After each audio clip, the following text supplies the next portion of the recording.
All right, pressure's on. AKA JC Shades. My name is Matt. Good to be here. Hey, welcome back to SoccTalk. This is Shades. And this is Matt. Nice for you to join y'all again. Been a little time, but that's okay. Had some fun on the last one. Just kind of, introducing ourselves, things like that. And I guess one thing I thought of that,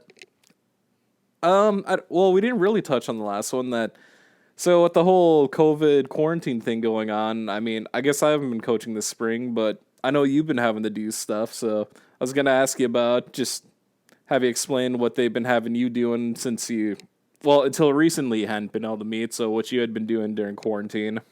So what we started off doing, what our club started off doing, I should say, was we recorded videos through this app, Flipgrid. So every week I would go out and post probably like 4 or 5 videos of me doing different foot skills, juggling, shooting, passing drills, whatever.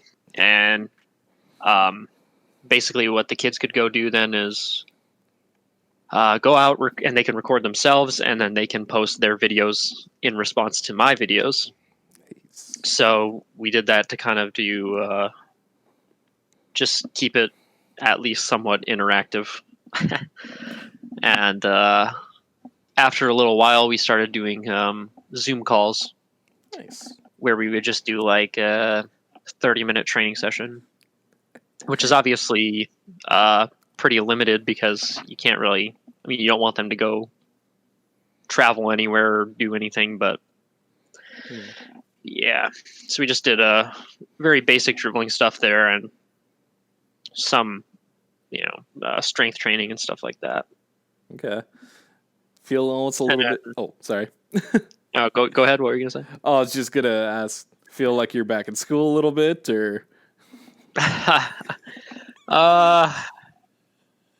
It was an interesting experience. I'll say that, but I can believe it. It's a lot harder, I think, to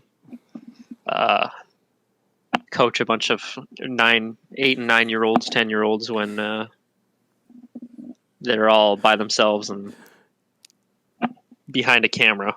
It's a lot easier in person to do stuff. So yeah, they just go crazy. Oh, I suppose. I was gonna say because you did mention you did like Zoom meetings, but even then, I mean, you have the little bit of the interaction, but still difficult to really demonstrate, I suppose. Well, yes and no, I guess, but so. I mean, everything went well, but is just very hard. Yeah. Sometimes because obviously the kids want to see each other in person and be able to train together in person because they're all friends, but you can't do that. So when they get on these calls, it gets pretty crazy pretty fast. So I can believe it. Yeah, I mean, hearing from some of the teachers that I've worked with or that I've been working with and stuff, yeah, it's been quite the experience. I mean, especially I suppose if I'm trying to think because you took a couple online classes in college, or did you not? I took like probably 2 or 3 of them. Okay. Online. I'm trying to remember. Yeah, I did something like that as well, and I guess at least one of them, I know we had like a weekly chat, or yeah, I guess we did that for the most part. But I mean, I don't mind online classes; they're definitely good for distance learning. But if it's something that you don't start out doing, or you don't start the class out doing right away, it's definitely a different experience, and I can see where it can make things a little difficult because if you're used to meeting, even once or twice a week, that's so much different than having to just telecommunicate, still work. Yeah, we'll go with it. So, I mean, like I said, it's been a while since I've been in one, but I know just hearing from like I said, a couple of teachers I work with, especially some of the ones who weren't as knowledgeable with tech, that little difficulty, but like a saying, kind of repeating myself, just if you start out where you're meeting and then all of a sudden you have to just readjust. Yeah, I'm sure it took some time to get used to that for one thing. So, and a little different for the kids. And I mean, just going on what you're saying, yeah, definitely probably the most difficult not being able to see everybody or in person. So, Yeah, and I don't know. A lot of our coaches, I don't think are. I mean, some of them are pretty good with technology. Some of them are maybe not as good. So it's communicating between all of us is pretty funny.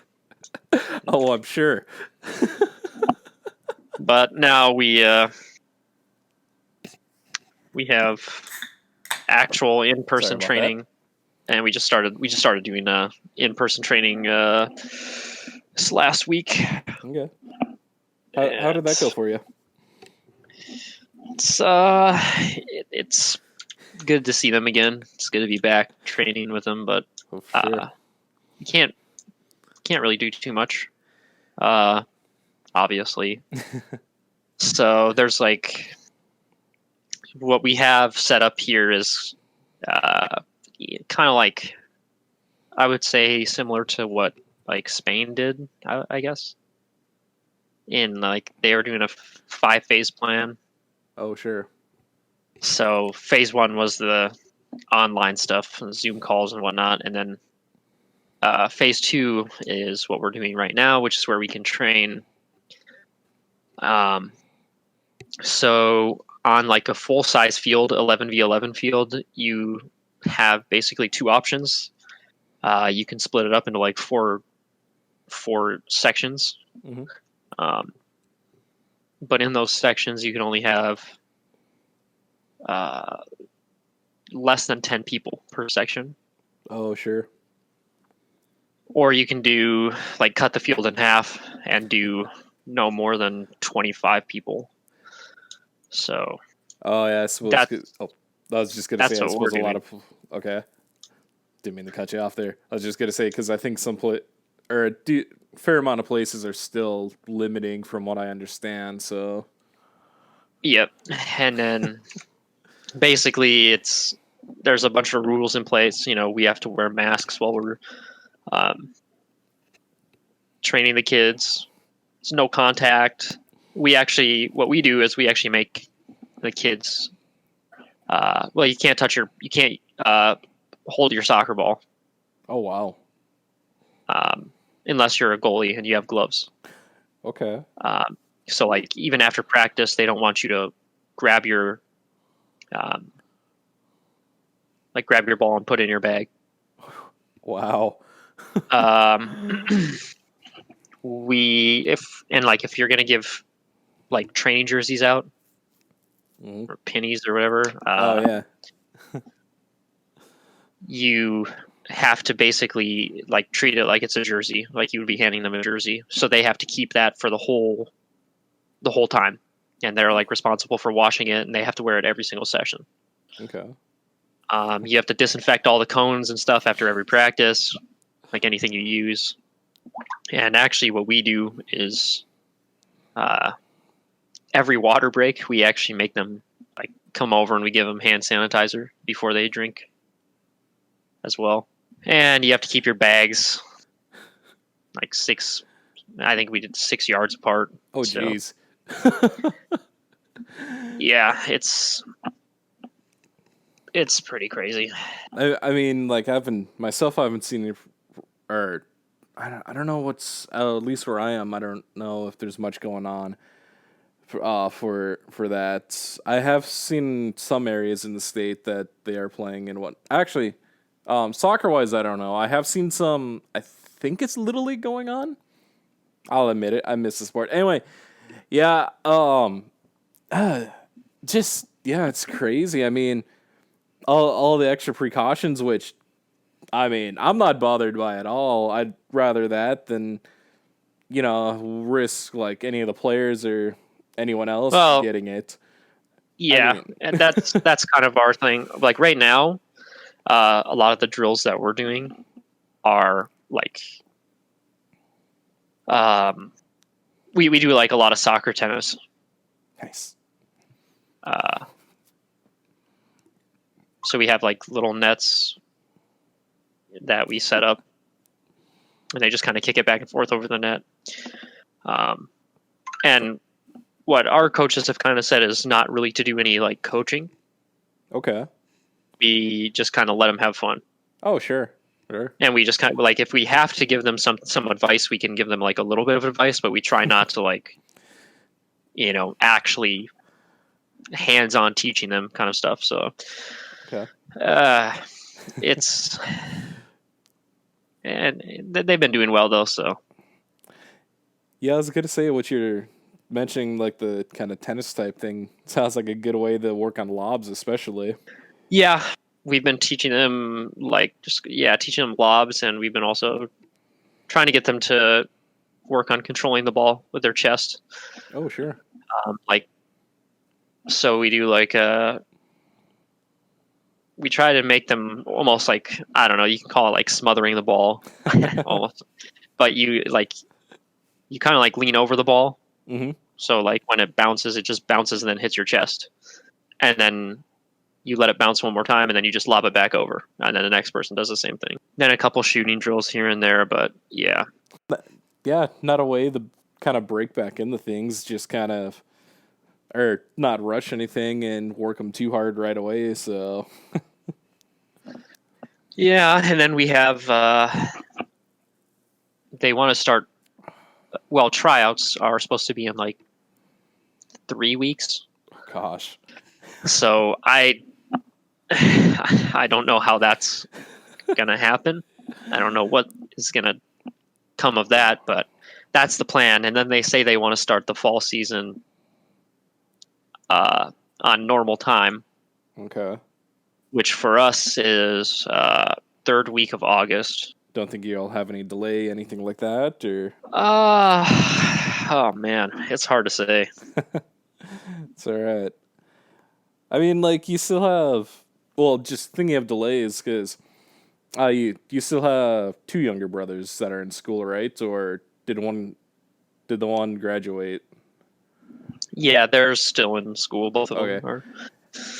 Have you excuse me? Have you heard anything about like their school year or how that might work or I mean, it's just kind of the same thing as pretty much everybody else has been saying. okay. Uh, they want to start it, like normal. Mm-hmm.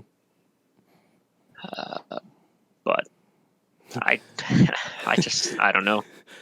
Yeah, no, I get that. The school I'm working at, we're not sure if we're gonna be delayed. One thought is having like so many kids come one day, so many come the next, and kind of alternating like that. Otherwise, possibly doing something like alternating morning and afternoons, which would definitely be interesting. I mean, I yeah, I think it would work somehow, but I feel for the kids it might get a little confusing. Well, maybe not. Yeah, I I mean, I could see that because that's what we're doing as well. okay.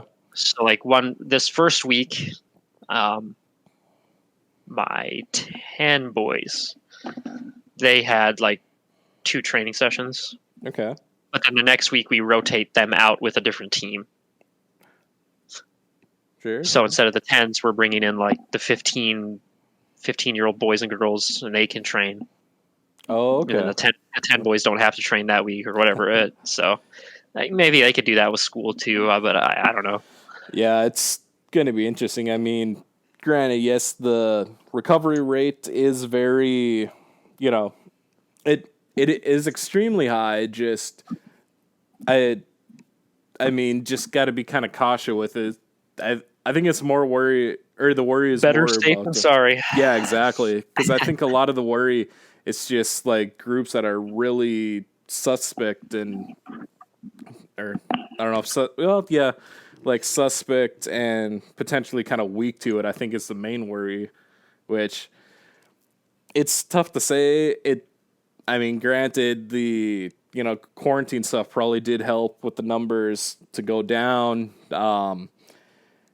Yeah, it's going to be interesting because like over here in North Dakota, I mean, we don't have the largest population, but it seems like it's kind of varying day to day a little bit how many cases we have. We haven't had too many deaths, which is good.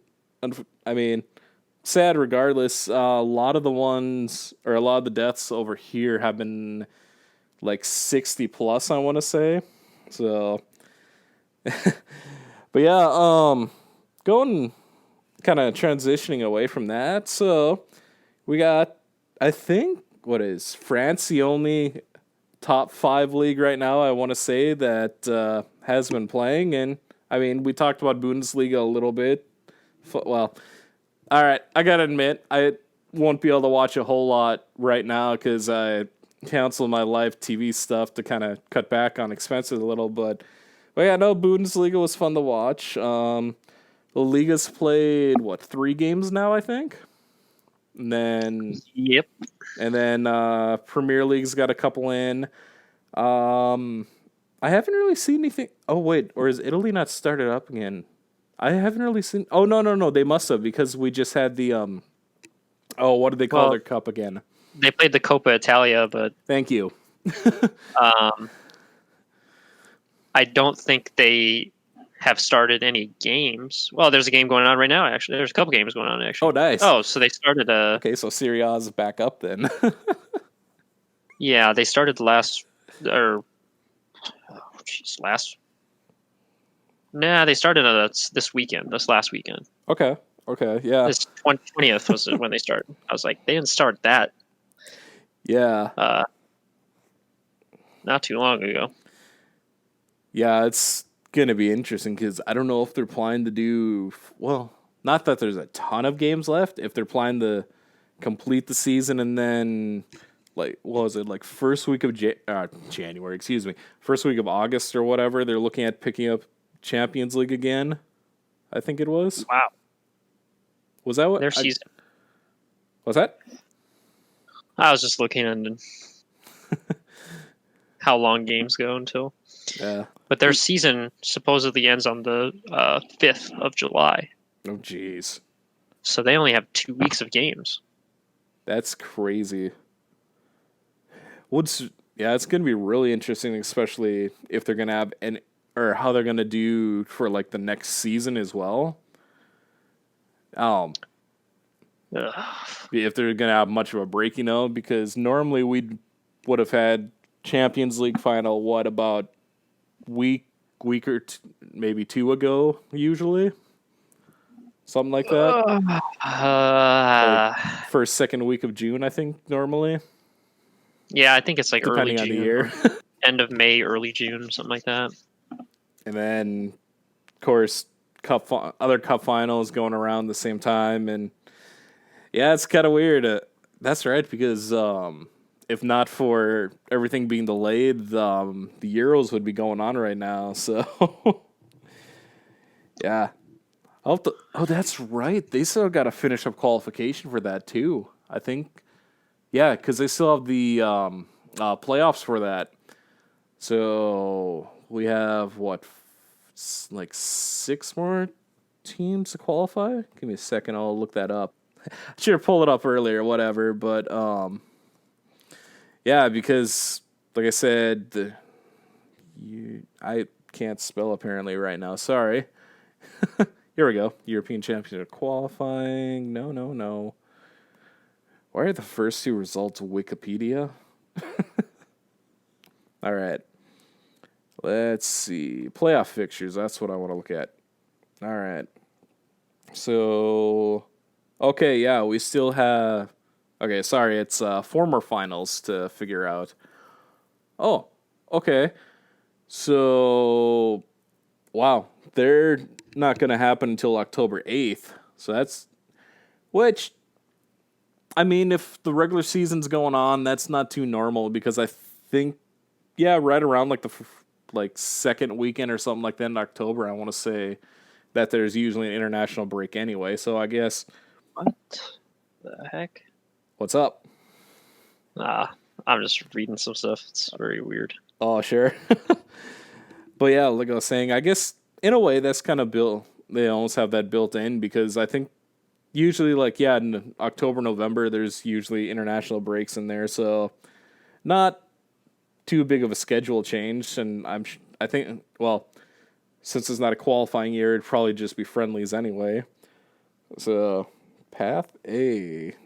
I'll have to try to find the groups, but well, they didn't auto qualify this time. Iceland has Romania in their semifinal, so that's I think that's gonna be a pretty decent matchup. I know Romania usually maybe not like one of the top teams, but I know they can usually hang around with a lot of teams over there.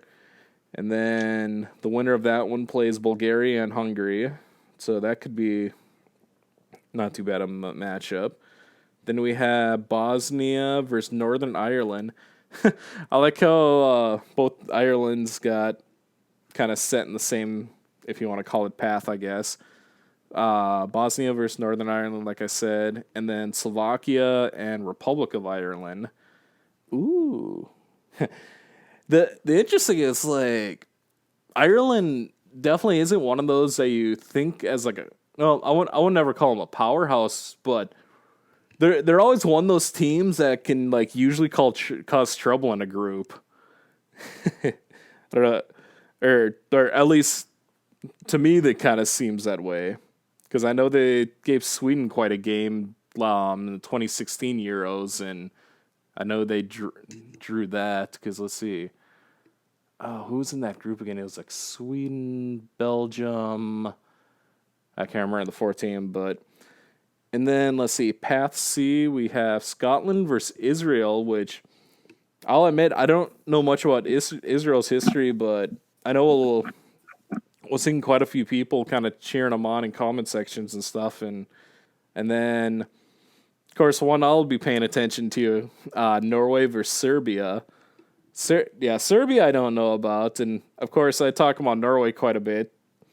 Just like I said, a little bias there, but that should be pretty good matchups. And then the last ones for the semis are Georgia versus Belarus. Oh, okay. No, not Israel. Kosovo, I think, is the team people were kind of talking up a bit. And they play North Macedonia. So, like I said, definitely have a few teams that don't really think of like real strong, but, you know, they could probably make some noise in these semis, or in these playoffs, excuse me. See if I can find the groups. Yeah. Oh yeah, that's right. Because Norway, Sweden were in the same group. I remember that. This I had not realized. Ukraine topped Portugal in their group. What do you think of that? I'm trying to remember if I watched that match. Because I mean, I don't know. It's football is an interesting sport. that A lot of very weird things can happen. like oh yeah. Not I don't know if it's a surprise or if it's I don't know. Like Ukraine seems like they're usually kind of that mid-range, tends to challenge. They'll stick around with some of the bigger teams and sometimes get that kind of upset win. It feels like. Yeah, I could agree with that. Like I said, Serbia's still alive in the playoff. But yeah, no, Ukraine and Portugal out of that group. So, wow. Okay, Portugal only had one loss. I wonder if that was have to find who. Wow, Ukraine actually only gave up 4 goals. That's pretty good there. Jeez. Yeah, I mean, that's really.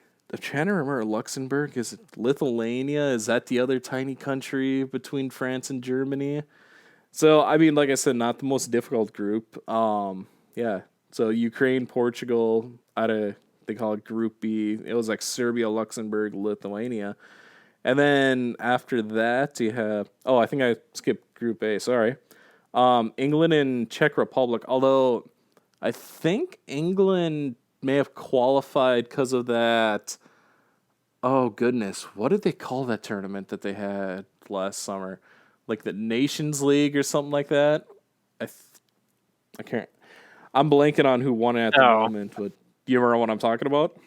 Yeah, something like that. Okay. Yeah, Nations League. Okay.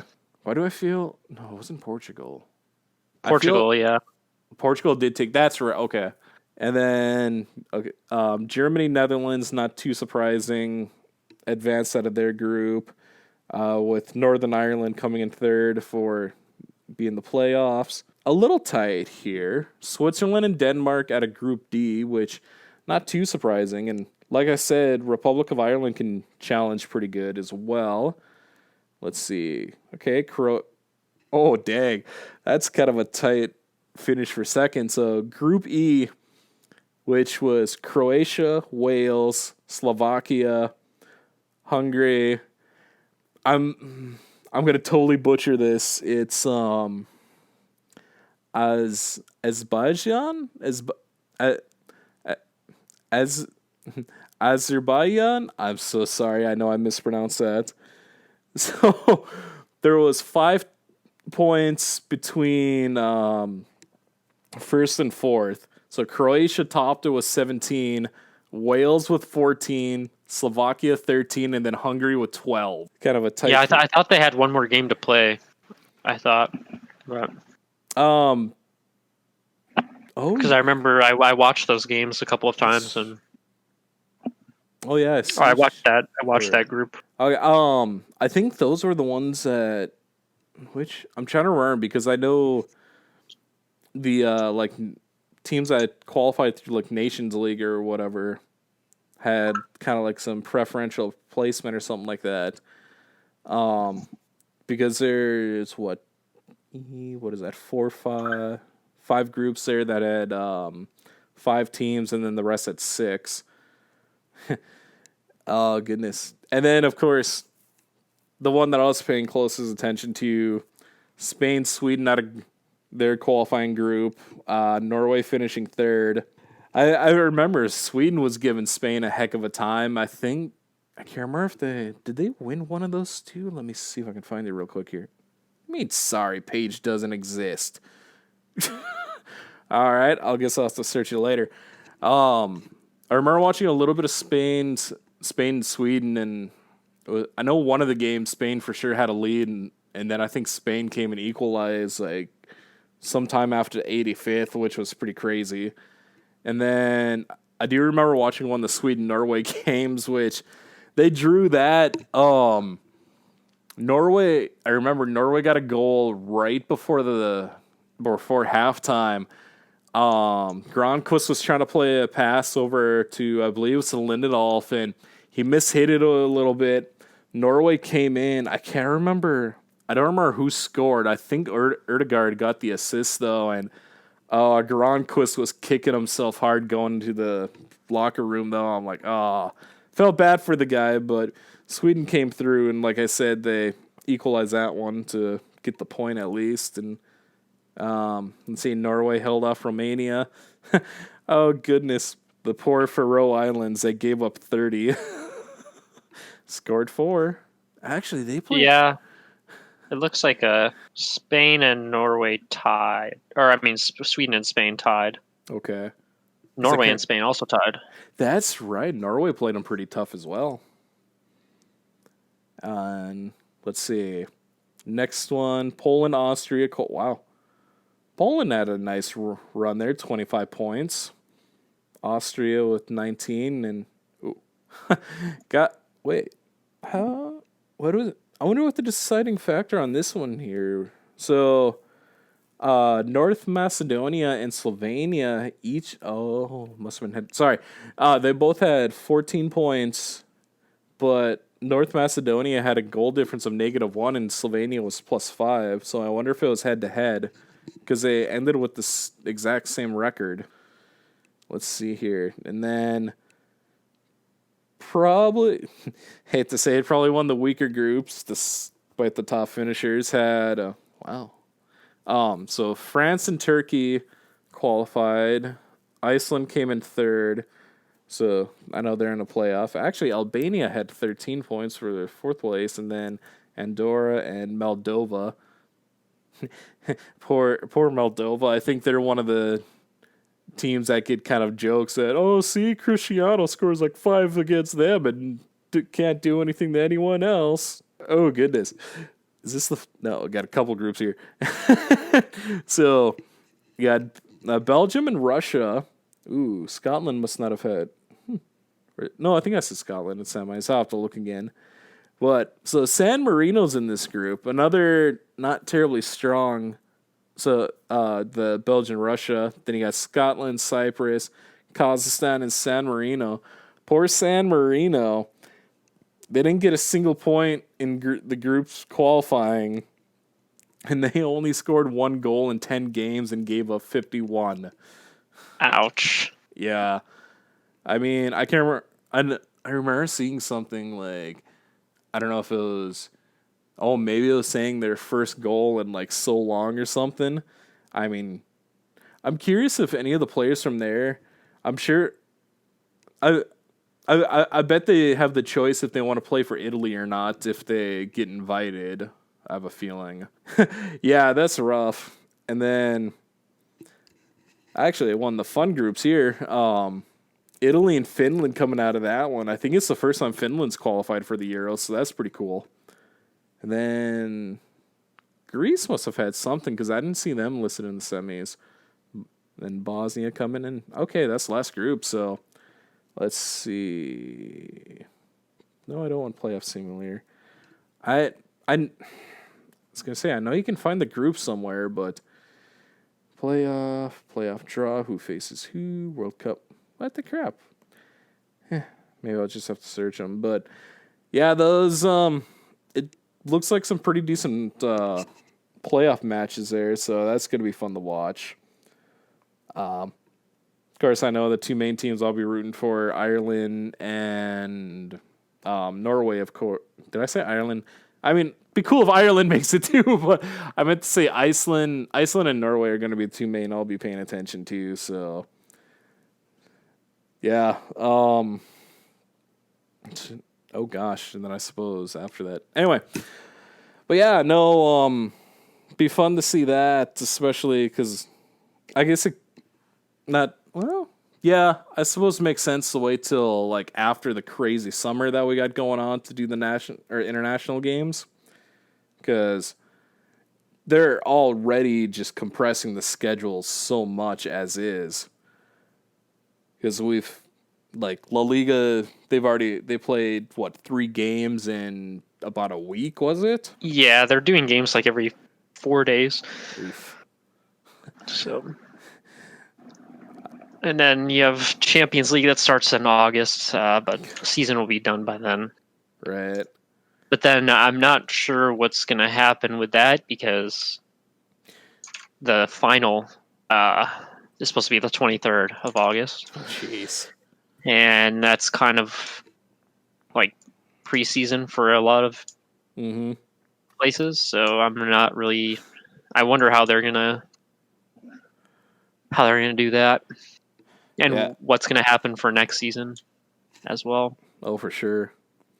And not to neglect it, but have you heard anything on the Europa League? Because I don't know if I've seen anything talk on that for how if they're gonna finish it or not. Haven't really heard anything about it. Okay. Because like they usually have the Super Cup like second weekend or something like that in August. So see if I can find anything here. Oh, yeah, they're doing the same thing. Starts on August 5th. Okay, yep, I see it now. Final is the 21st. Let's see here. Europa League Final 8 in Germany. Okay. Yeah, Liverpool wins that one. Wait, what? Nah, I was like, wait a second. Letty knocked them. Anyway. Oh, gosh. Sorry. I think just because I watched it again, I've shared a couple of with you, those, what they call them, 442 tunes or whatever. Where they do kind of satirical, like, cartoon highlights.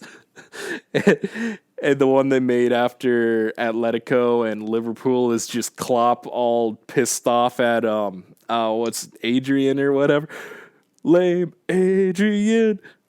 Now I see why that you're number 2. You gift anyway.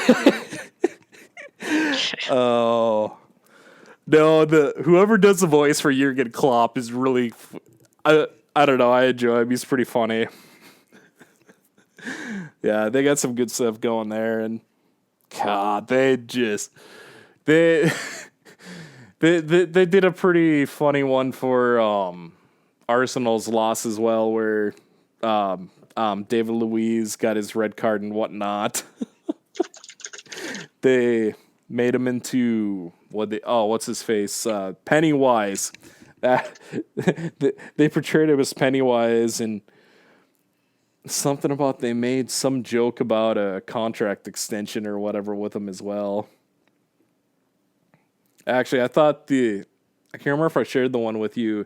I thought the one for the Coppa Italia final was pretty funny as well, which still makes me question why Cristiano didn't take any of the penalties, which I'm surprised they didn't have him like first or third, so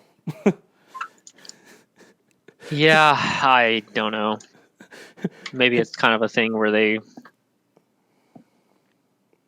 I don't know. There's a lot of things that go into that stuff. Mm-hmm. It's very weird.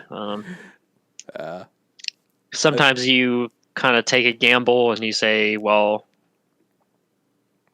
the last person we'll have taking it is you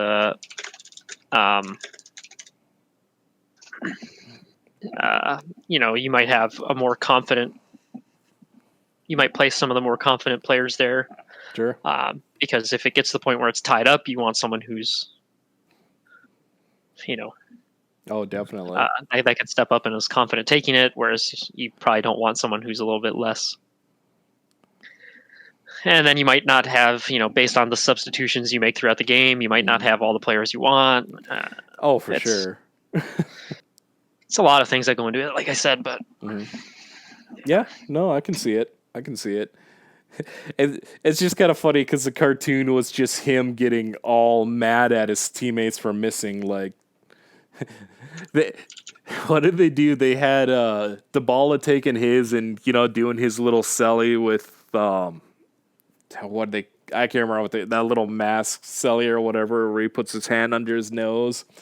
They have him running up doing that, and then was it Danilo? No, not Danilo. I can't remember who it was that shot over the crossbar, and then it's like then they have Cristiano going to Aaron Ramsey. If you want us to resign you, you better make this. I was like, oh, that's too funny. And then they show him chasing. I can't remember was it the Napoli manager and some other guys with a bat? So. I was like, oh my gosh. So yeah, no, we've definitely had some entertaining games that were going on. Unfortunately, I was out doing some stuff yesterday. Otherwise, I was going to try to watch the Merseyside Derby, which we talked about a little bit. So, granted, Liverpool pretty much has the league wrapped up, but I was surprised they didn't have... Well, I mean, they had most of their... starting 11, I guess. There's a couple that I was a little surprised about, like that Joe Gomez didn't start, Mo Salah didn't, which I was like, okay, I'm surprised he didn't play him more then, rest a little more during Crystal Palace, and then so you have everyone ready for Man City, but well, I said still have a game in between then, and let's see, I know City won at least one of their games. Let's see if I can look here. Come on, go faster. Oh, snap. Villarreal and Sevilla going on. Or is that Sevilla? Yeah, Sevilla. Sevilla playing right now. Villarreal up 2-1 at the moment. Ooh, Paco's got a goal in that. Aside from Barcelona, it seems like wherever Paco goes, he scores. What was I saying? Oh, the Prem. So, we got is that Burnley? Yeah, Burnley and Man City coming up. Yep, I just saw it. Got a notification for that. Okay, so Let's see here. Okay, yeah, Liverpool up 23. Man City has a game in hand, but even 8 games remaining, it's let's math is hard. I mean, even if Liverpool draws against Crystal Palace and City wins this one, it actually wasn't. I'm trying to remember because Liverpool I thought handled City pretty well the last time they played too. Let's see if I can find that real quick. Yeah. 3-1. Yeah, I mean, Yep. I was thinking of that 4-0 drubbing they gave to Leicester, which I was like, oh. Okay. They also play each other again coming up soon Yeah, it's okay. That one. Wait. on July 2nd. Yep.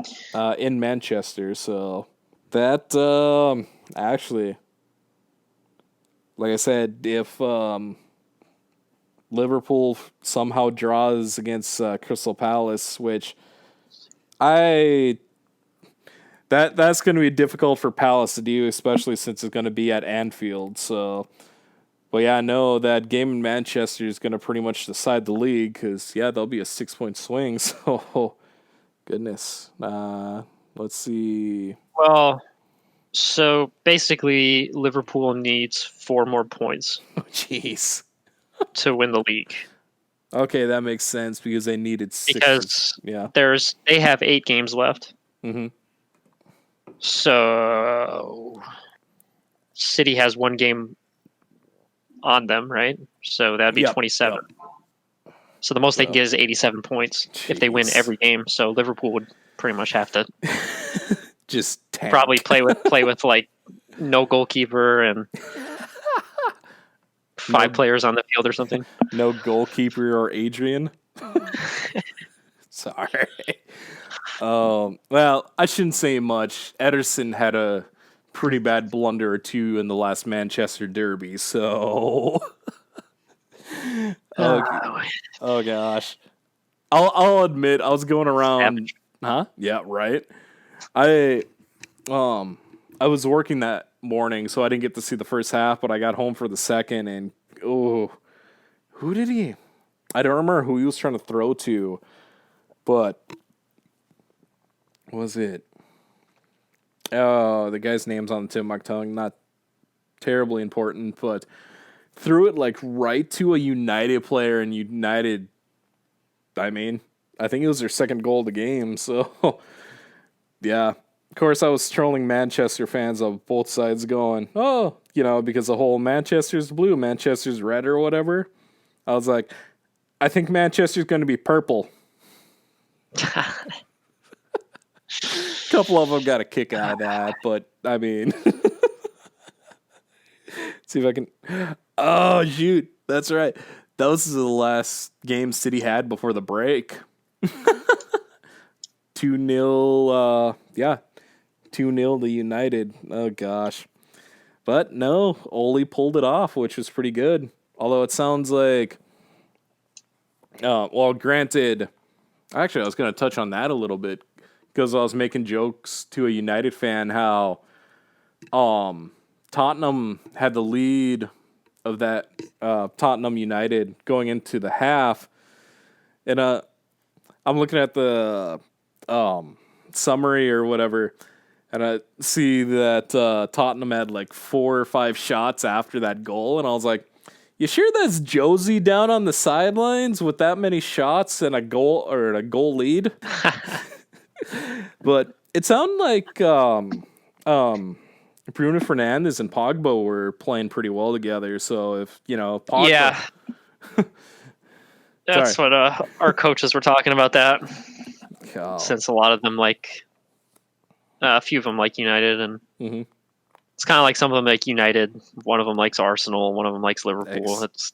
So they all kind of go back and forth, giving each other some grief. Oh yeah, it's pretty funny. Well, but yeah, they were pretty excited about Bruno and Pogba linking up, I suppose. Oh, that's the thing of it. Like, Fernandes sounded like he was playing really well before the break hit. Like, oh, he's one of the top players. It's like, He's played like a month with them, but that's cool. And then Yeah, he is a really good player. yeah, I know one United fan that I follow. He was like, okay, he looks good. I don't know if I'll count on him too much for being a goals threat or whatever because he had a fair amount of penalties. But then he started watching the guy and like he's like, all right, I might be mistaken and I'm okay with that. But yeah, I know if Pogba stayed. Well, I don't know if he was actually injured or not. That rumors about that. But like if Pogba pulls his head out and if he's linking up with Fernandes, that attack's going to be no, that attack's still going to be scary because he's still got Greenwood, Martial. I don't know how far along Rashford is in his injury, but good God, if they get him back during this time, yeah, that's going to be a scary attack. Of course, it won't matter if Phil Jones is on the back line. Phil Jones. Oh, jeez. I mean, it sounds like they're I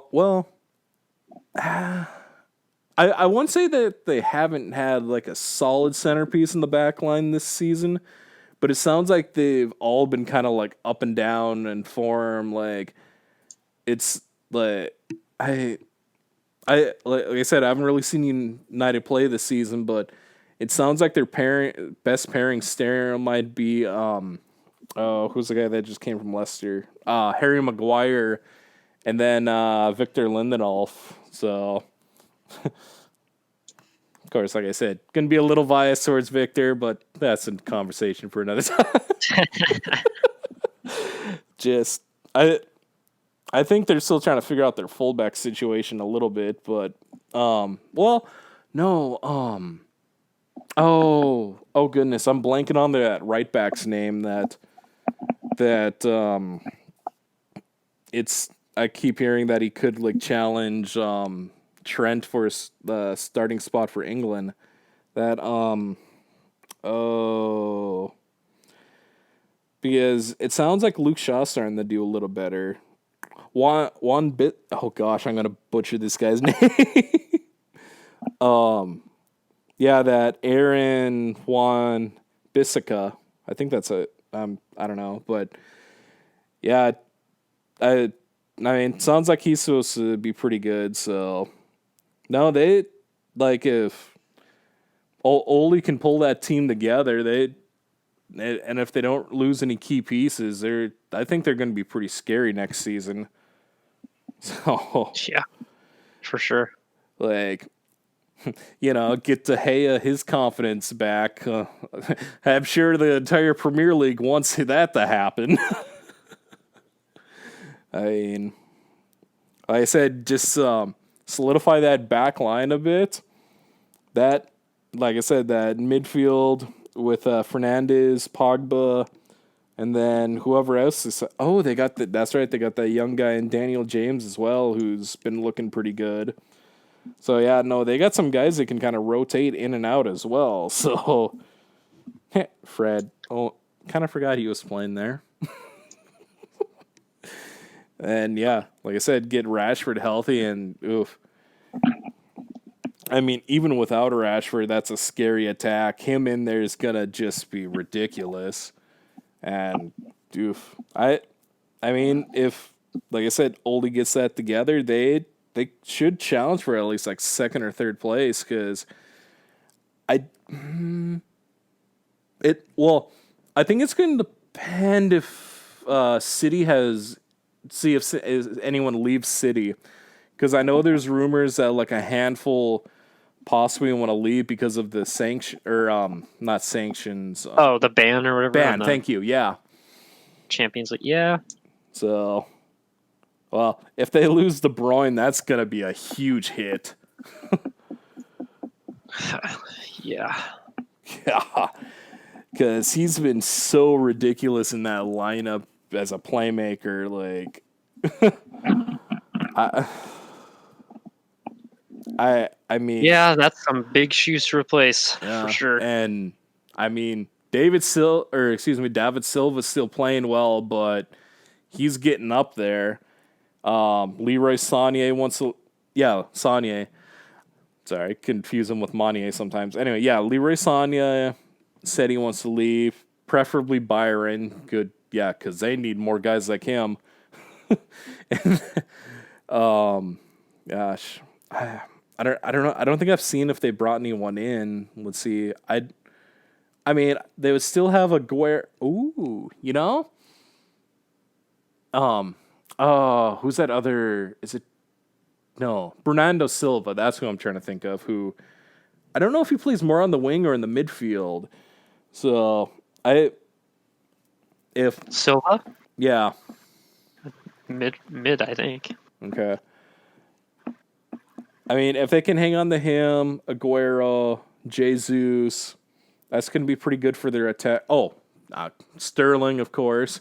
Whether he's scoring or not, his speed's just scary. I mean, they still, got a pretty good crew, but, well, then they got guys like Phil Foden coming up. And, that Mahrez, that's right. He's still around, so yeah. I mean, they still got a pretty good crew. Just they will, like I said, De Bruyne's a pretty big hit to losing your midfield. Saunier, even as a super sub, that's a pretty big hit. So, I'm sure Pep will figure something out if they lose guys, but I don't know if they're going to be able to really go after anyone too much. So, and I'm sure you've seen a little bit. Chelsea's been making some moves this offseason. Bruh. Yeah. Oh, man. I did. That's going to be interesting. Yeah. Yeah. Pulisic looks like he's looking like he's coming back. I mean, that's the thing. If that guy stays healthy, he's played actually really well for Chelsea. And then, God, combining him with Werner and Lincoln on the other one that they just brought in, who's supposed to be a pretty good wing. So I'm like, oh, good grief. Chelsea might challenge again. What's that? The fullback, Aspilicueta. I think he assisted both their goals yesterday. God. I don't know if you saw it, but the cross that he put on that Pulisic scored was pretty wicked. Like, basically, to me, what it looked like that no one but one of his teammates was going to get that. Like, he had like two guys that it went by that I don't know if they had the great chance. Pulisic just hit it perfectly on the volley. It's like, ooh, that's nice. Way to come back, CP. So, oh man, yeah. I'm trying to think of who else is coming up in the league. Let's see. Ooh, wow. Tottenham's in trouble or possibly not make European competition next season. Haven't really heard if they've been making moves. Yeah, I don't know what's going on with them. I mean, granted, it's been such a shuffle aside from like Liverpool and Man City in the Prem this year. So if City's not careful, Leicester could overtake them and finish in second, which, the way that they're going most years would probably almost be good enough to win the league. But, well, Liverpool this year, so. Yeah, Liverpool's just on fire. That's crazy to think. I forgot that that's only their second draw of the season. Just that's so crazy. 30 games, that's only their second draw. But, the only invincible team. I mean, don't get me wrong, that's still amazing that Arsenal had their invincible season, but I can't remember. They had like 10 draws or something like that. And what's crazy was it, what was it, 2 years ago when City like broke the point total for a single season or something like that, which I think was pretty impressive. So let's see. Then we got Wolves that have been, I wouldn't say a shaky team or like up and down team. They've they kind of came out of nowhere in a way. I mean, seemed like they were lurking kind of mid-table, currently sitting in sixth right now, and they definitely gave some teams some trouble in cup competition. So Sheffield United, who, I mean, they had started pretty strong, and not to say that they haven't been playing well since then. This is their first season, or I don't know if they played in the Prem before, but for just getting promoted, I mean, 7th place is a hell of a finish. If they stay there, I mean. So, well. And then, of course, we're always talking La Liga, I guess, and I guess I wasn't aware of this because I think you mentioned it to me that I didn't realize La Liga uses head-to-head for must be their first tiebreaker, so I'm like, okay.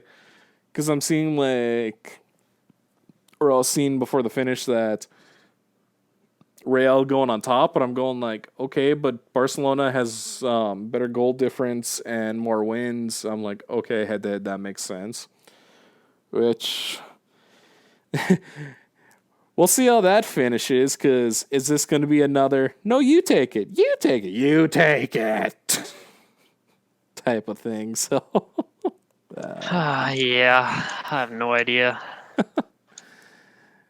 I mean, things are, well, Barcelona's, in city, wait, no, are Espanyol looking in Barcelona, or is it just considered the Catalonian derby, perhaps? I didn't realize they were bottom of the league. Okay.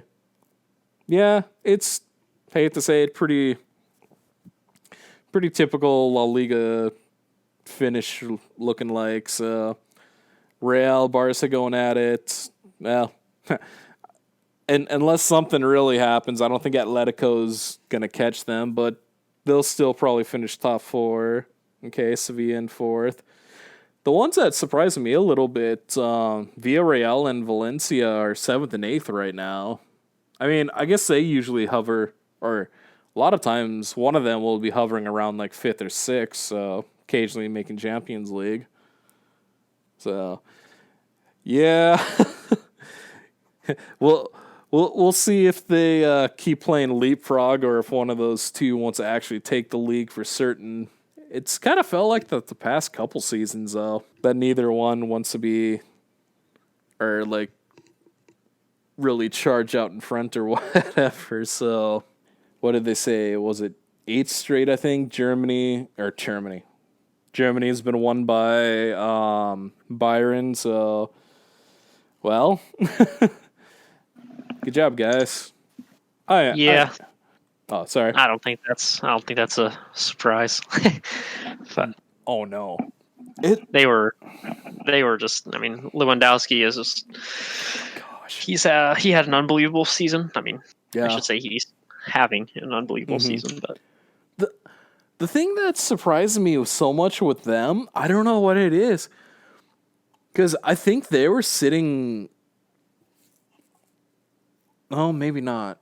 Well, I feel like they were like out of the top 4 for a little bit, and it's like regardless of, where they're hovering around like that mid-season point, they like the last few months they just make a charge, it feels like, regardless of what type of form everyone else like Leipzig or Dortmund, or I think Gladbach. Is it Gladbach I'm thinking of that's been up there? Like somehow Bayern just makes it absolute charge and comes back. It's ridiculous. Team is so sound. Yeah, Gladbach, who's sitting in 4th, who they were up there for a little bit. God, I'm trying to think how long. Like even in January, I think Bayern was something like I don't know how many points out of first place, and yeah. Great. I mean, I will give them credit. They played Dortmund pretty well, and I mean, Dortmund didn't have the strongest game, but I mean, defensively they held Bayern for the most part. Aside from just that, ridiculous chip that, maybe oh, what's his name? Berkey, is it? Their keeper? No, I'm thinking of someone else. Oh, why can't I find you? But yeah, I mean, granted, Bayern's keeper probably could have gotten a bit more have a hand on it, but yeah. Although Holland's back to scoring, so that's fun. Yeah, he's doing well. Then, Hopefully that keeps up. Yeah, for sure. If they can hang on to Sancho, and then that Reina, it sounds like he's been doing well, and oh man, I swear I saw they were being linked to someone that I don't think it was Sané. I thought I saw them linked to some other winger that would, if they got him, would make them pretty scary. So yeah, but even with how do you say his name? Torgan, Eden's little brother. I mean, he's played well for him. I mean, I think the one guy, if they got him back in form, that would really make him scary. Mario Götze, which I don't know. It feels a little bit after that 2000.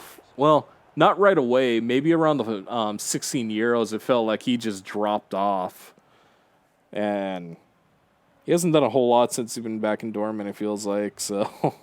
Like you're saying, congrats to Bayern. Where are you? There's Serie A. And yep, like you said, a couple games going on right now. Milan's even with who? Lecce? Wow. Okay. Where they stand? Oh, that doesn't look good for them, but oh dang. Milan looking like they're not going to be in European play or AC, excuse me, looking like they won't be in European play, sitting ninth right now. They've kind of been up and down, I guess. Let's see, what's point totals? Lazio, dang. 1 point back of Juve, so that should be a pretty fun finish. And Inter sitting in third. The one that surprised me a little bit, Napoli sitting in sixth right now. Yeah, I'm not sure about that. They have been doing okay, I guess, but oh goodness. I would check France, but they'd canceled their season and awarded PSG. Actually, here's Ligue 1. Okay, standing. So here's what's kind of funny, or I think it's kind of funny. So, I mean, I'm sure PSG would have won it anyway. Oh, excuse me. So, PSG probably would have won anyway. They're for the cancellation, 12 points ahead with a game in hand and like 10 games to play. So, yeah, I don't think that would have changed much. But then it looks like Marcel, Rennes, and Lille. Okay. Be the ones going the Champions League. And then Reims and Nice. Actually, I'm not sure how many from Ligue 1 go to Europa. And so Monaco still recovering a bit from Thierry Henry. Now, I won't give the guy crap or too hard of a time. I mean, I feel like he could be a pretty decent manager. I just feel like he was given a pretty tough task for his first time managing, taking on Monaco right away. So I think kind of a good regroup, restart team, sitting in Montreal is probably going to be good for him. I think we covered the big ones. So, yeah, I know there's a couple leagues that decided not to relegate teams, so that's going to really make things interesting. Which teams... Yeah. I can't remember if England was one of the countries doing that or not. I mean, I definitely feel teams of like or definitely feel for like the second and third tier teams that were on top of their leagues and would have been getting promotion. So definitely going to make things interesting how that's all decided. So, so I know this happened a little over a week ago or like almost 2 weeks ago now. One thing I mentioned before we started this, little interesting MLS news with LA Galaxy, and I know I butcher the guy's name, cutting Alexander, it's like Katai. I'm not entirely sure how to pronounce it. Oddly enough, I wasn't too familiar with this guy. It sounded like he played pretty well for the Fire. Just signed with LA before the start of the season. And cut him because of something his wife posted. Which, I mean, I saw a little bit of it, I'll admit. Maybe not the most appropriate thing to do.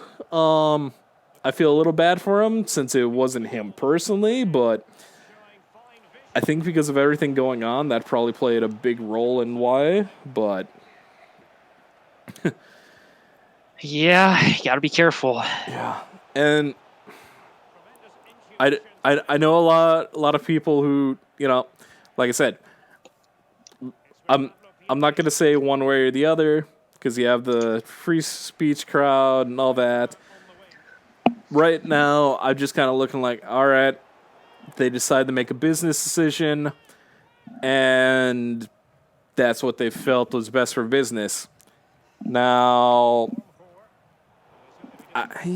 maybe a little much because it wasn't him, but like I said, that's not for me to decide. They felt it was best to cut him. Definitely going to be interesting because I'm curious who they're going to play in that right wing now. If they're going to, I mean, maybe they'll move someone like Sebastian Lletget out there again. So, yeah, that's going to make things interesting for them. Someone's got to try to get the ball to, Chi-Chi.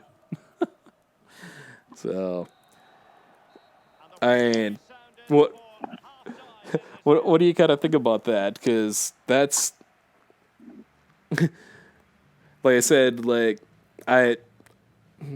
whether I agree with it or not, I get it. They felt they needed a business decision, what they felt was best for their image, and I mean, we'll see how it plays out. I don't know. I mean, I didn't really see what was said, I guess. So I'd have to go look at it, but... She said something about... See, I haven't been able to find the whole thing. I think it might have been deleted.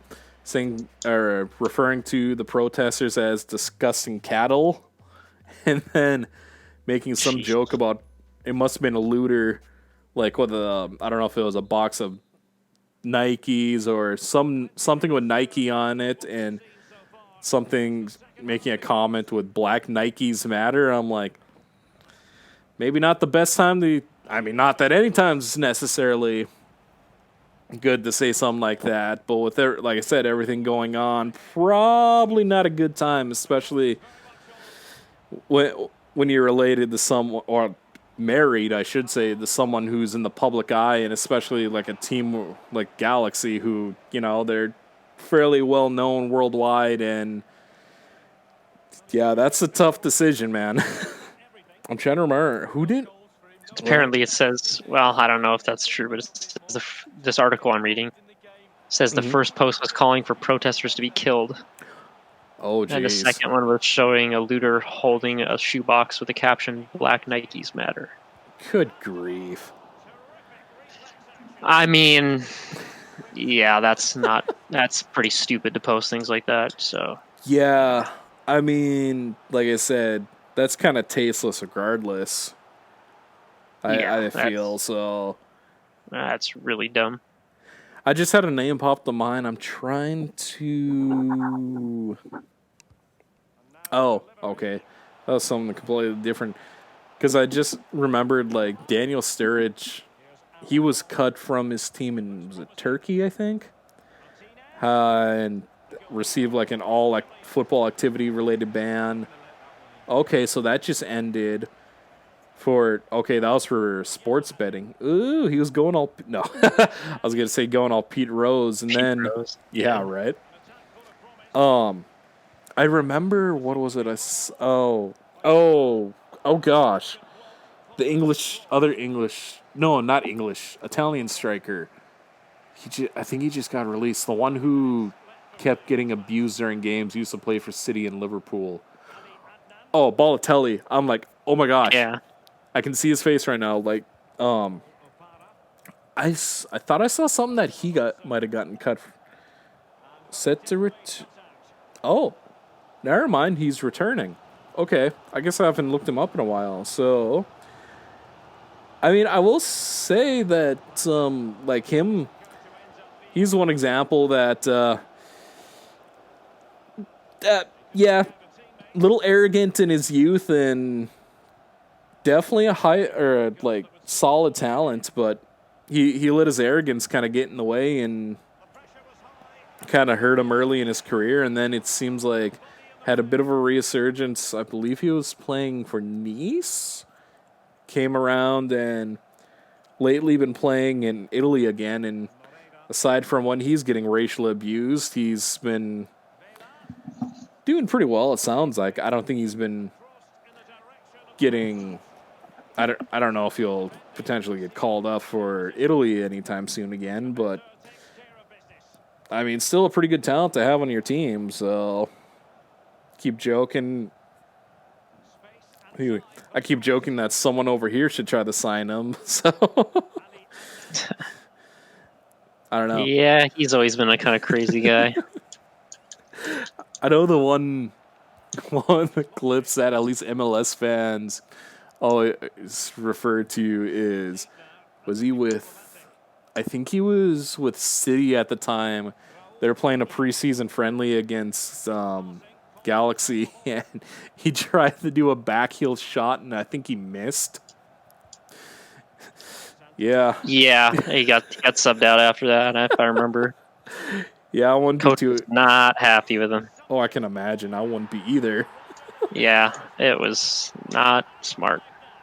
And I think he's leveled out a bit and realized, like, oh, I should probably knock some of this off. So, but yeah, I know he's had some disagreements with the team he's been on. I thought for some reason, I was thinking that he had gotten cut at one point, but maybe it's just they couldn't come to an contract or extension agreement, so that might be it.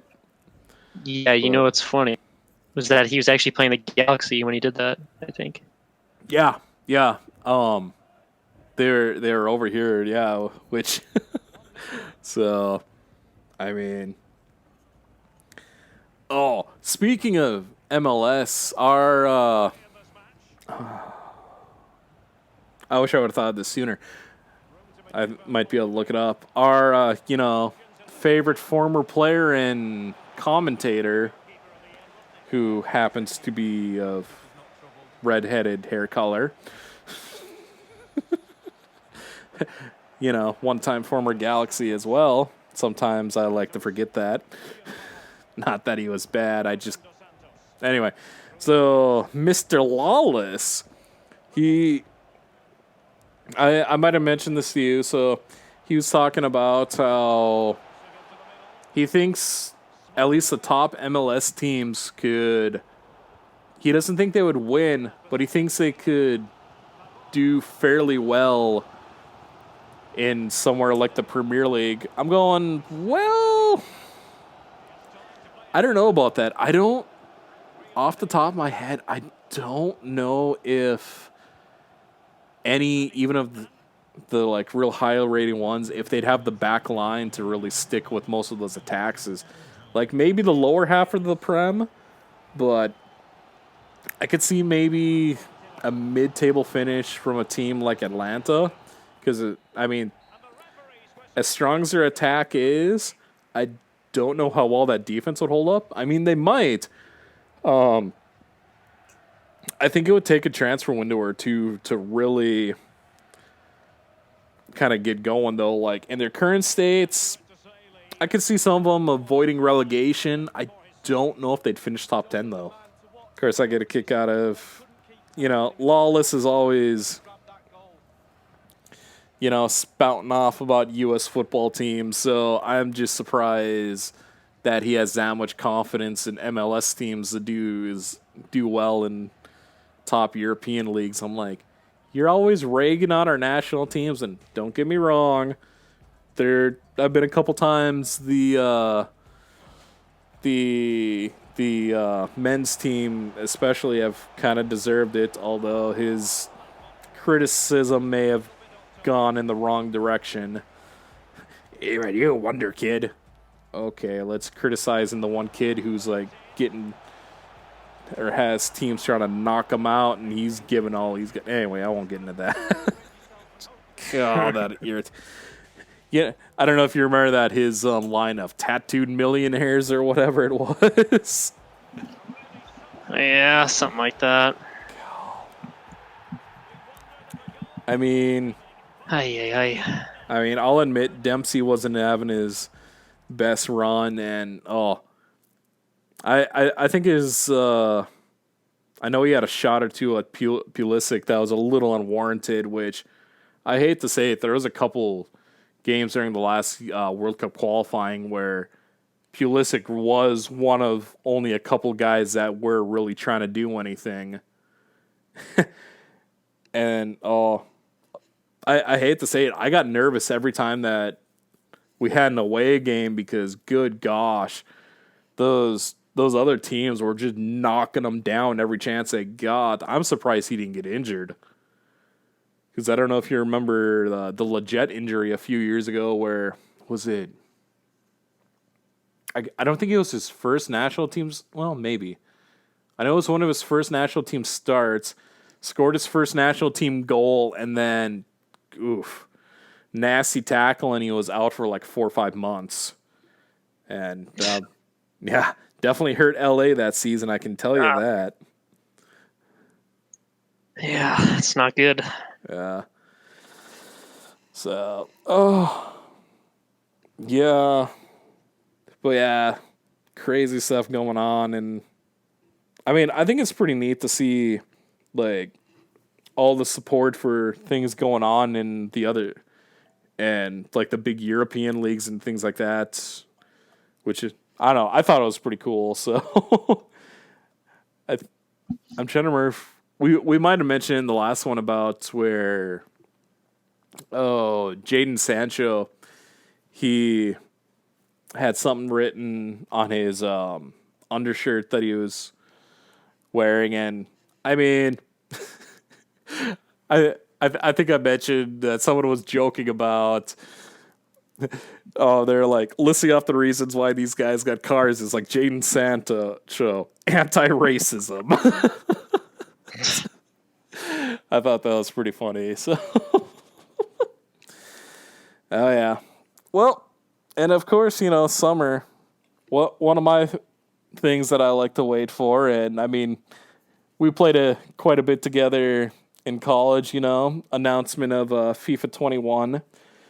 So, I'll probably have to. I probably should have sent you the video beforehand. They did something a little interesting this year. EA decided they mixed it up, or they mixed it together with the Madden announcement, which I thought was pretty interesting. Although that is interesting.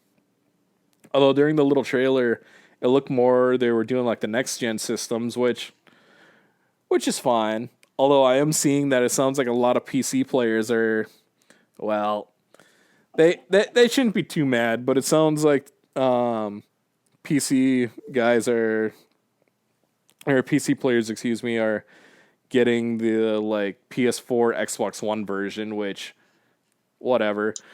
I think right now my biggest thing is they're using the same game engine that they have since, was it 17 they started it, I think? Which, when it first came out, it wasn't bad, but I don't know. They always try to tweak things, and it just does not go well. I think the last time that I had a really fluid game was was it the FIFA 19 beta. I I remember. Well, I know a lot of players got annoyed with that because hey, they got Champions League and that's like they input that and didn't change anything with career mode except for a couple minor tweaks.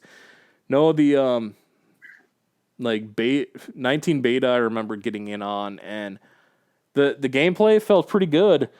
And then the full game came out and yeah, well, it just didn't. And like FIFA 20 I know has annoyed a lot of players. Like clearances are so bad, especially on like legendary and ultimate difficulty. It's like you're lucky to get it to the top of your own box, and if you do that, like it feels like 80-90% of the time it goes to the other team and they score within a couple seconds. It's like, well, that's great. And right now, one of my big complaints is, well, a lot of players are getting so sick of the EA focusing so much on the Ultimate Team. I mean, it's a cool concept, don't get me wrong. I joke that it's playable fantasy sports, if that makes sense at all.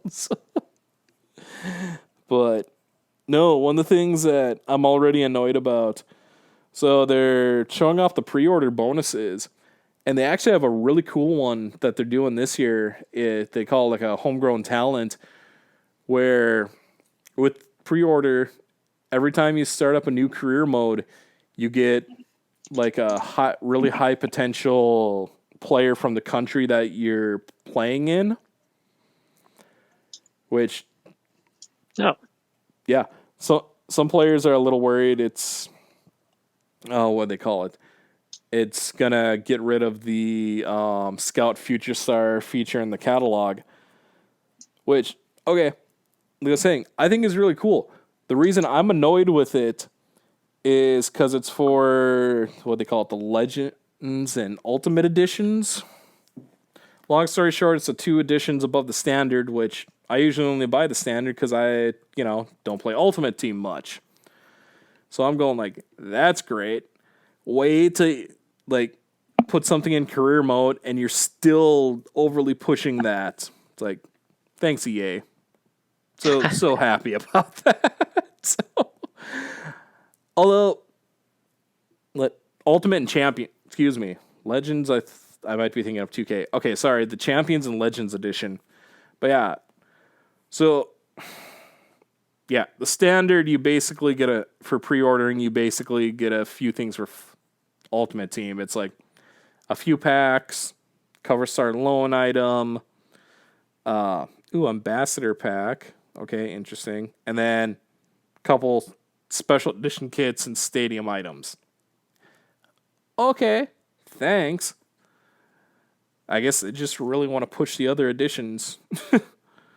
So, but the one thing that is going to be kind of neat they are doing is I haven't seen if it's going to be on Xbox Series X or X, but what they're doing, if you, at least with a physical copy, if you buy that for PS4, and then if you buy a PS5, you'll basically get the game for free on that system if you have the physical copy.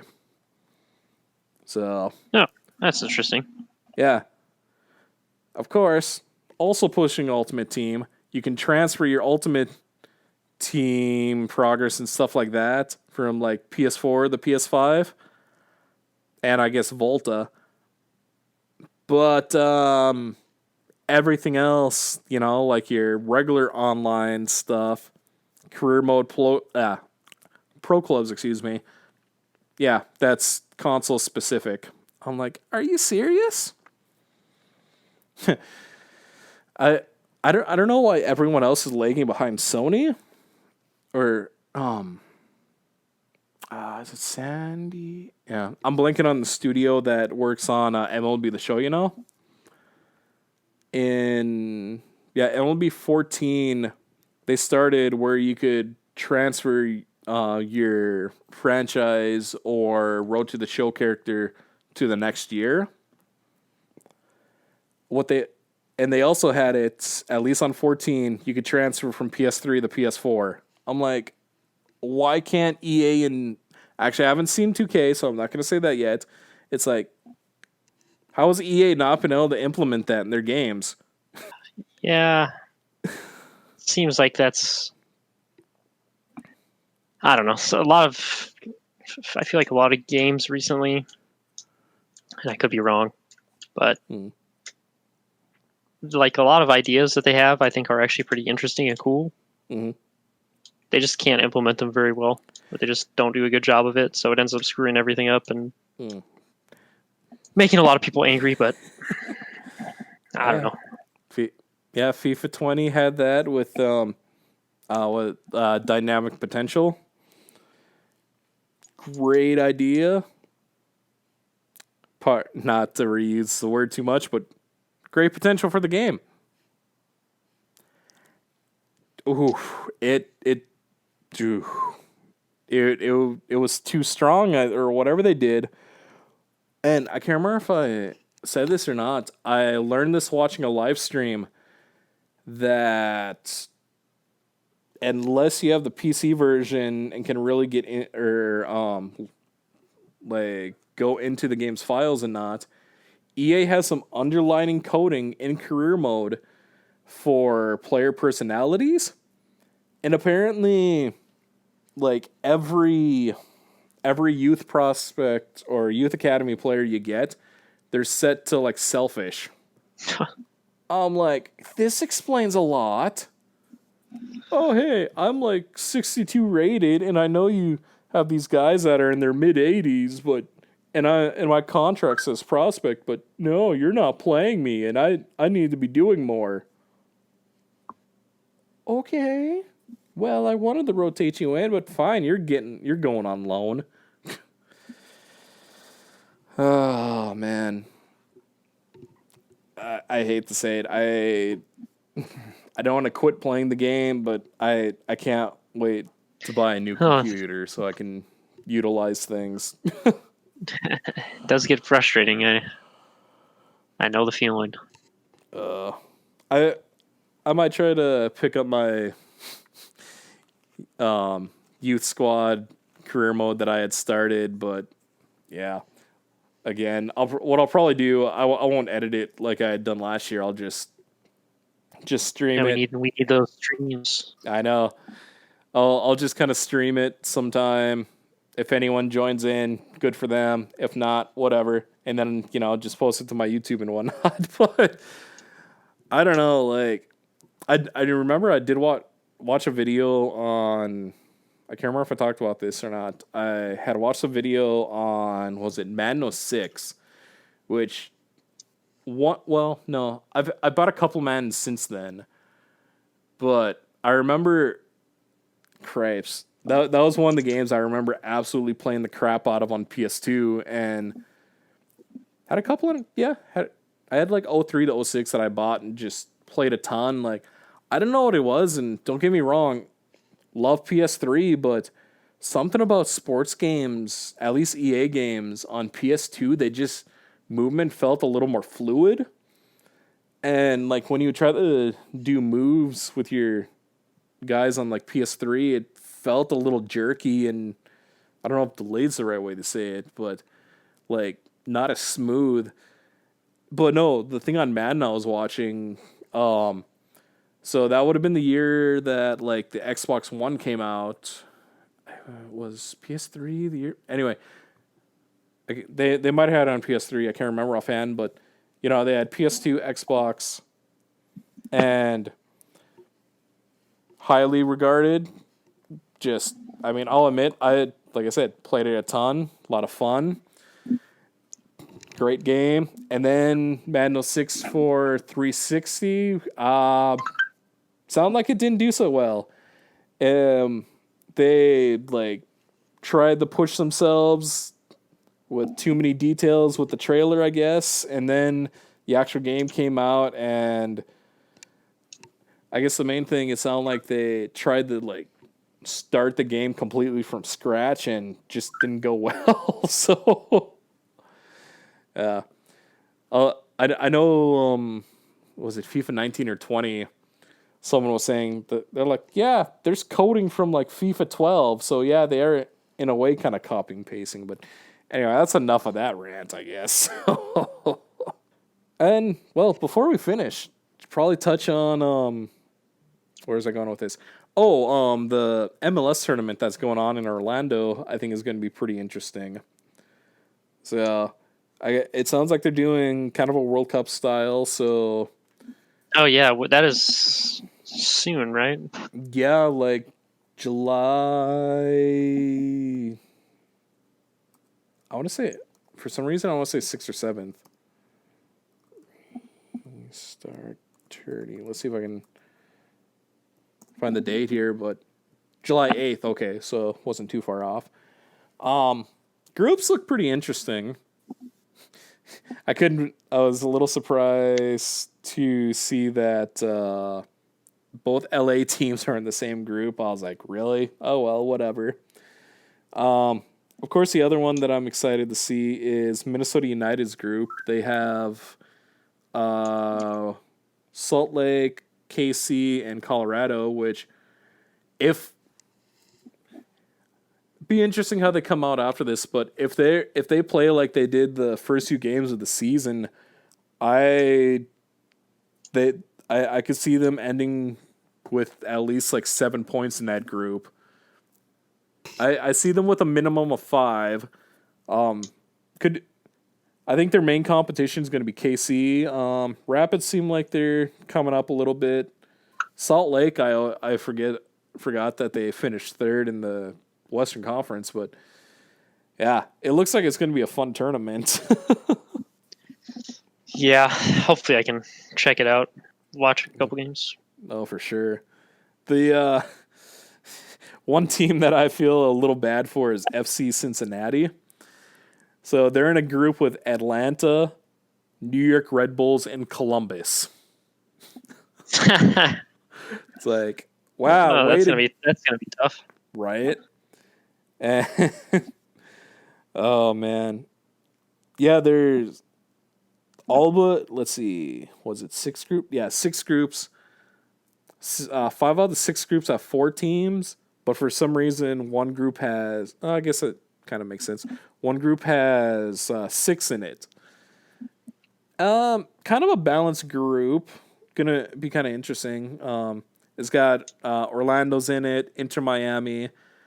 Haven't really seen anything with Inter Miami, so I can't say much on them. Oh, wait, no, it's actually got both new teams in it. So, yeah, Inter Miami, New York City FC, Philadelphia, Chicago Fire, and then Nashville.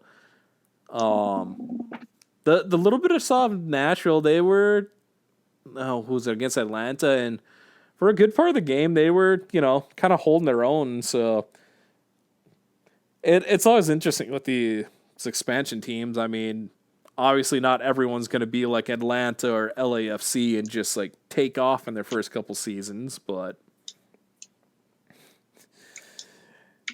I mean, as we've seen, it's taken Minnesota United a couple years where I don't remember where they finished off the top of my head their first season. Second season they like just missed the playoffs by a couple points. And then that entire conference was going back and forth so much. Like, they're like second in the conference for a while, ended up being 5th. It was just so tight there. So, or were they 4th? Anyway. But yeah, and then, like I said, if they keep like they started the season, oh man. I think you could see they're maybe getting a little fatigued towards the end of the season. I mean, they did have that amazing U.S. Open Cup run, which, like I said, props to Atlanta. They just capitalized, and Minnesota just had some good opportunities that just didn't fall for them. So, but yeah, no, like I said, they're just looking like so good. Anyway, no, it'll be interesting when they start letting fans back in games and stuff like that. So, because like I said, if we're able, definitely hit up one of their games. That's going to be a lot of fun. And then, Yeah. Yeah, we'll see if we ever get to go to another game ever again. Right? We'll just have to get together and, watch one on TV even sometime. We'll have to get a telescope and go on a roof and watch from there. Oh, where was that? Was that in Portugal? I want to say where the fans did that or something. I didn't see that. Oh, That's funny though. oh, you had. Oh, yeah, no. Niren was talking about it in like his latest FTW video. That's funny. Yeah, they're like 5-6 fans. I want to say Portugal, but I can't remember now. Oh, let me see if I can find it real quick here. Fans on top of soccer stadium.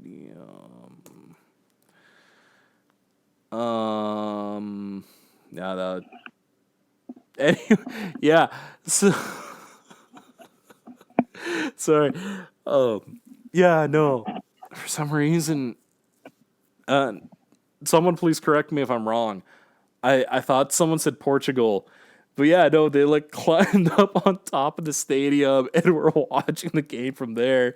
And Niren, of course, being the smart aleck he is, was making a joke. It's like, all right, let's not do anything to draw attention to ourselves. Someone has like a big red light or something.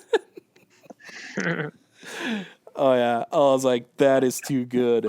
That is too good. So I mean, crazy. That's some crazy dedication right there. No kidding. Jeez. I'm not a big fan of heights, so I don't know if you'll find me doing anything like that. So, good lord. It's kind of reminds me of the one time I was at Rose Bowl Stadium. We were like, despite being in like the very top row and kind of in a corner section. Granted, yeah, we were a good distance from the pitch, but it was, still not too bad a view. So, no, the reason I bring that up is we're right because our seats were right up against the wall, bleacher, I guess. And if you stood up, you could see over the top of the wall, and well, yeah, the next thing down was the ground. Yeah, you can imagine I didn't stand up too much. So. But yeah, nah, that was a pretty sweet stadium experience. Like I said, I know we both want to get the Aliens again, so that'd be a lot of fun. So, oh Yeah. man, Soon enough, hopefully. 'Cause- Maybe in the fall or something they'll do like a. oh yeah, sure. Because I'm trying to remember. Because yeah, you went to that women's game that was there, right? Yep. It's And then we went to the Gold Cup game as well. oh yeah, that was really cool. Yeah, I mean, you can it's definitely a different feeling between like club games and international. I think it was mostly because it was a tournament too. Why it was such a cool experience. So, but oh man, yeah, no, like I said, I mean, I won't be entirely heartbroken if they don't open stadiums up to fans. Granted, our minor league baseball team where I am is they actually have tickets on sale for it's like when's that first game, like July 7th or something like that. So I was like, oh, I mean, I'll admit I'm itching for like anything, especially since our local semi-pro soccer team's season got canceled. So yeah, and if the top leagues don't open, completely understand that, especially because keep seeing reports from countries really all around the colleges all around the country reporting of student athletes testing positive and whatnot. So it's like, well, it's going to be interesting because like the college American football and NFL seasons are. Oh wow, we'd normally be like a month and a half from preseason. Come to think about it, so I don't know. Like I said, if they don't open them, yeah, it's gonna suck, but kind of understand it. And if they do, it's we'll see what happens. Yeah, just got to play it by ear. It has been kind of funny what some teams have been doing, like filling seats with like cardboard cutouts, and then Yeah. did you see the Manchester City thing where they got ripped on because they did like a Zoom call or whatever, and they couldn't even get enough to fill the screen.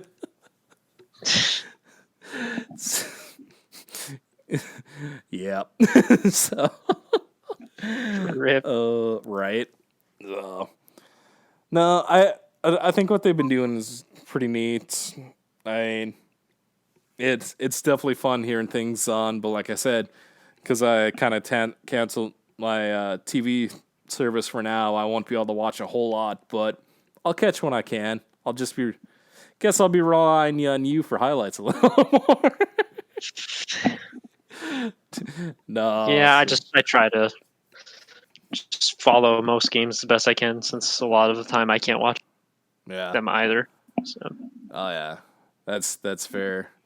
Just just sucks that it's a pain to try to get Bundesliga, not Bundesliga. Bundesliga is fairly easy because Fox Sports.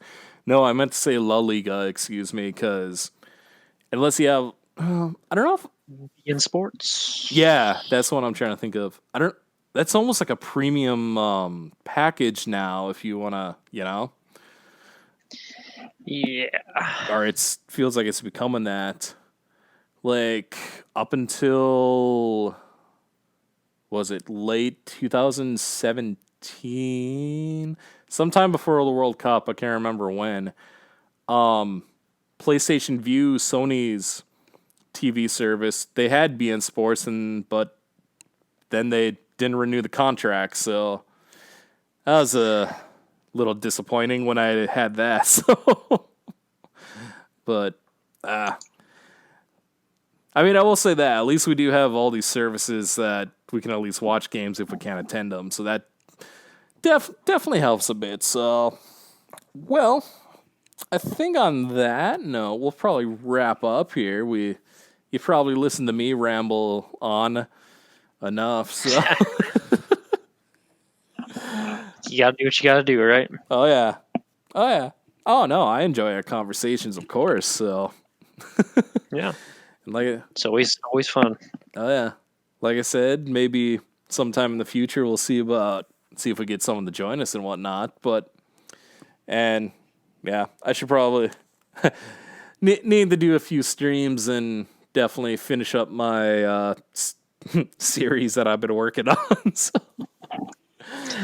yeah, I got a couple ideas of how to kind of finish the summer off. So I'm still deciding. Well, no, I'll probably do it on FIFA 20 because who knows what they'll probably do it on FIFA 21. I'm just curious what for like FIFA and PES what they're gonna do for the Euros since they got moved to next summer. That if they'll be programmed into the game for that time or not. Because I know like PES was doing a DLC. Basically, it's just all the European teams that were eligible or qualify or something like that. Similar to the last FIFA World Cup download, which I hate to say it was kind of disappointing. But no, like I said, it's going to be interesting how things finish out for those qualifications. How the 21-22 or excuse 21-22. I'm getting ahead of myself. Holy crap. How the 2021 seasons work. I feel like the teams that might be well, yes and no, I guess. I was going to say might be least affected, might be like MLS, but we'll see. Yeah, going to be an interesting finish for it just feels congested because everything's all together, and if they're wanting to finish by mid-July, holy crap. So anyway, well, I'd like to thank you again for joining. This is Shites. Yeah. And this is Matt.